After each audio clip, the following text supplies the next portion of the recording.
नमस्कार। आज आपण ज्येष्ठ नागरिकांच्या अधिकारांच्या बाबत चर्चा करणार आहोत। केंद्र सरकारने 2007 मध्ये ज्येष्ठ नागरिकांच्या हक्कासंबंधी कायदा तयार केलेला आहे। त्यापूर्वी पण कायदे होते, मेंटेनन्सचा म्हणजे पोटगी मागण्याचा अधिकार वगैरे, परंतु तुम्हाला माहिती आहे की ज्यावेळी कोर्टाचा विषय येतो तिथे तारीख पे तारीख या कारणाने ज्येष्ठ नागरिकांना वेळेत न्याय मिळणं शक्य नव्हतं। तर ज्येष्ठ नागरिकांच्या हक्काची जाणीव ठेवून केंद्र सरकारने हा कायदा केलेला आहे। आता या कायद्यामध्ये काय तरतुदी आहेत, तर पहिली गोष्ट म्हणजे ज्येष्ठ नागरिक कुणाला म्हणायचं? ज्या व्यक्तीचे वय 60 वर्ष किंवा त्याच्यापेक्षा जास्त असेल त्यांना ज्येष्ठ नागरिक असे संबोधण्यात आलेले आहे। आता अधिकार कुणाच्या विरुद्ध आहेत, तर मुलगा मुलगी किंवा पाल्य अधिकार आहेत कुणाला? आई वडील किंवा पालक असे यामध्ये संज्ञा देण्यात आलेल्या आहेत। आता अधिकार जर पाहायचे तर आपण थोडक्यात म्हणलं तर पोटगीचा अधिकार एक आहे। आता पोटगीच्या अधिकारापेक्षा सुद्धा अत्यंत महत्वाचा नागरिकांच्या दृष्टीने ज्येष्ठ नागरिकांच्या दृष्टीने अधिकार आहे, तो म्हणजे प्रॉपर्टीचा अधिकार। हा अत्यंत महत्वाचा अधिकार आहे। काय होतं मित्रांनो, ज्यावेळी ज्येष्ठ नागरिक घरात असतात त्यांना त्यांच्या वृद्धापकाळामध्ये आपला पाल्य किंवा आपला मुलगा किंवा आपली मुलगी हे आपल्याला काहीतरी सहकार्य करतील, चांगलं पालन पोषण करतील, या आशेने ते काय करतात की त्या मुलाच्या मुलीच्या सुनेच्या किंवा घरच्या इतर सदस्यांच्या भूलथापांना बळी पडून आपली प्रॉपर्टी बक्षीसपत्राने देऊन टाकतात किंवा नकली खरेदी करून देऊन टाकतात, नावावर करतात।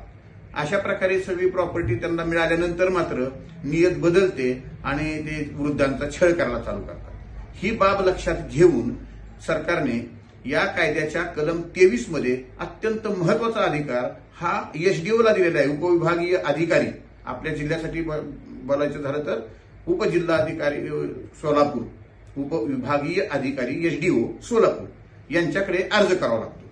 आता याच्यामध्ये काय तरतूद आहे, जर अशा कुठल्या अटी त्यात लिहिलेल्या असल्या काय आणि नसल्या काय काही फरक पडत नाही।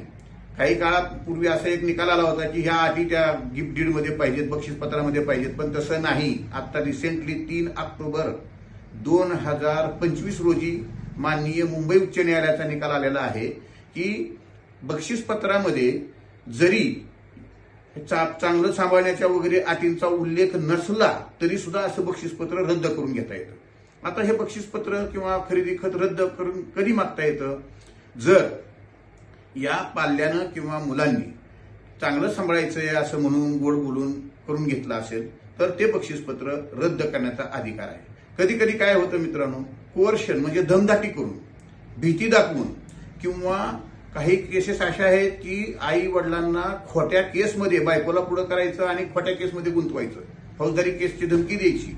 अशा प्रकारे काही केसेस करून बक्षीसपत्र करून घेतल्याचे काही उदाहरणं या जिल्ह्यामध्ये आपल्या राज्यामध्ये आलेली आहेत। असं जर बक्षीसपत्र करून घेतल्याचं जर एसडीओच्या निदर्शनाला आलं तर एसडीओ साहेब अशा प्रकारचं जे बक्षीसपत्र आहे ते निश्चितपणे रद्द करतात।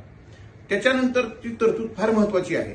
एकदा काही एसडीओने निकाल दिला तर त्याच्या विरुद्ध अपिलाचा मुलांना अधिकार नाही, पण ज्येष्ठ नागरिकाच्या विरुद्ध मात्र जर निकाल झाला तर तो कलेक्टरकडे अपील करू शकतो। अशी सुद्धा कायद्यामध्ये तरतूद आहे। याचा अर्थ असा आहे मित्रांनो की ज्येष्ठ नागरिकाला सेक्शन 23 प्रमाणे जर त्यांनी अर्ज केला की माझ्या मुलाने किंवा माझ्या इतर नातेवाईकाने मला फसवून लबाडीनं धमकावून गोड बोलून करून घेतलेलं बक्षीसपत्र खरेदी खत आहे ते रद्द व्हावं, तर ते रद्द केलं जाऊ शकतं।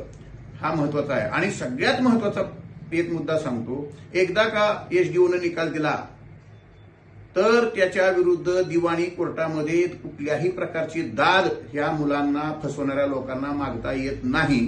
अशा सुद्धा तरतुदी त्या कायद्यामध्ये आहेत। तर आपल्या आजूबाजूला असे ज्येष्ठ नागरिक, फसवणूक झालेले नागरिक असतील की ज्यांनी धमदाटीला घाबरून, खोट्या केसेसला बळी पडून किंवा आमिषाला बळी पडून, अनैतिक दबाव तंत्रामुळे खरेदी खत करून दिला असेल, बक्षीसपत्र करून दिला असेल आणि अशी फसवणूक जर ज्येष्ठ नागरिकाची झाली असेल तर अवश्य संपर्क तुम्ही एसडीओकडे साधा, एक अर्ज करा। कोर्ट फी सुद्धा तिथं नाही, वकिलांना सुद्धा जास्त तिथं येण्याची सवलत नाही, त्यामुळे लवकरात लवकर त्याला न्याय मिळू शकतो आणि आपण याचा पुरेपूर लाभ घ्यावा। धन्यवाद।